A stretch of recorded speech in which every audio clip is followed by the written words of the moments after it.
Hello guys, good morning. So, maganda-ganda ang balita natin ngayon.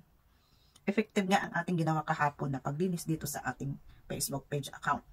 Kahapon, pinagtatanggal ko lahat ng live stream ko dahil may nakita akong flag content. Pero, lahat ng video ko sa page na to is nireview ko lahat kahapon mula nung binuo ko tong Facebook page na to. So, kaninang madaling araw, pagmulat ng aking mata, nag-check ako is may lumabas sa ating dashboard. Ang sabi dito is Spring Challenge.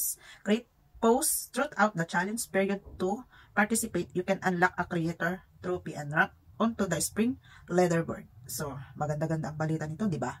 Mukhang maganda rin minsan nalinisin ang ating mga Facebook page account or anumang gamit mong profile. Kailangan check up natin yung mga video na pinagpo-post natin, kung walang problema. Yung i-check lang natin kung talagang na success ka sa isang video mo, yung feel mo na walang problema ba. Tapos, pag open ko ng see all, ang sabi dito is magpo-post daw ako ng 7 video.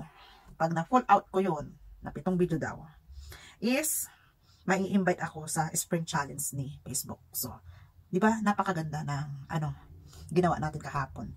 Effective talaga, di ba? Kaya kayo, kung hindi pa kayo na-invite sa mga monetization, na ibang monetization tools ni Meta, subukan nyo linisin yung mga ina-upload nyong video. Kasi ako na-monetize na ako sa Instagram at sa Star at saka subscription.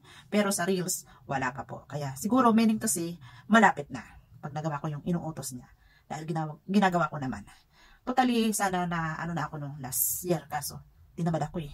Bali, ilang buwan ako nag-stop mula August hanggang December. January, bumalik na ako sa Facebook pero hindi pa totally nagpo-post. Yung kumbaga, nakikipag-engagement lang, nagko-comment sa mga napapanood sa nagpa-pop up kapag ako'y nag-i-scroll. Nag-iiwan ng bakas, nila-like at saka pinapalo yung mga hindi pa napalo. Kaya kayo, ugaliin yung linisin ang iyong Facebook. Baka sakali, ma-invite kayo ni Meta sa mga monetization tools niya. So, wala na po. Effective talaga ang paglilinis sa account.